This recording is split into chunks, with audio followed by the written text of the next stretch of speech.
આ CCTV footage છે અમદાવાદના નિકોલ વિસ્તારમાં આવેલા આભૂષણ નામની જ્વેલરી શોરૂમના, જેમાં નોકરી કરતી એક સેલ્સ ગર્લે જ મોટો હાથફેરો કર્યો હોવાનું સામે આવ્યું છે। ઘટના છે ગત 11 મે સોમવારની બપોરે 2 વાગ્યે શોરૂમના માલિક દર્શન શાહ લંચ માટે ઘરે ગયા હતા। તે સમયે મેનેજર અને અન્ય કર્મચારીઓ શોરૂમમાં હાજર હતા। બપોરના સમયે ગ્રાહકો અને સ્ટાફની નહિવત ગતિવિધિનો લાભ લઈને સેલ્સ ગર્લ લાગી ગઈ ઘરેણાં ચોરવાના કામમાં અને એક બાદ એક ઘણા બધા ઘરેણાં પોતાના કપડામાં છુપાવી લીધા। પરંતુ તેને એ ખબર નહોતી કે તેની આ તમામ હરકત શોરૂમમાં લાગેલા સીસીટીવી કેમેરામાં કેદ થઈ રહી છે। આ સેલ્સ ગર્લનું નામ છે હર્ષિદા શેટ્ટી। શોરૂમના માલિક દર્શન શાહના જણાવ્યા અનુસાર હર્ષિદા 11 મહિના પહેલા જ તેમના શોરૂમમાં માર્કેટિંગ અને સેલ્સ ડિપાર્ટમેન્ટમાં જોડાઈ હતી।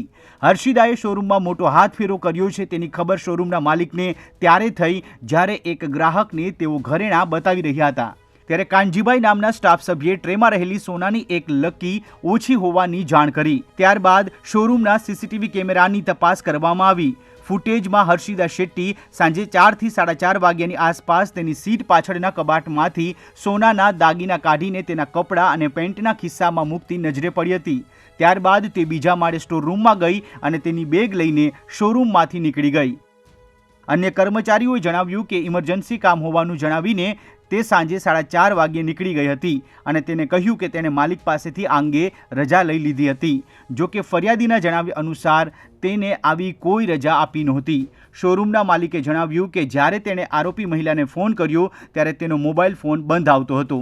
આ પછી શોરૂમમાં સંગ્રહિત દાગીનાની વિગતવાર તપાસ કરવામાં આવી ત્યારે વિવિધ ટ્રે અને કબાટમાંથી મોટા પ્રમાણમાં સોનાના દાગીના ગાયબ હોવાનું જણાયું।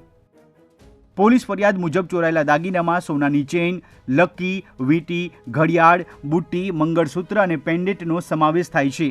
ચોરાયેલા દાગીનાનું કુલ વજન 1211.991 ગ્રામ છે, જેની કિંમત 1,18,00,000 રૂપિયાથી પણ વધુ છે।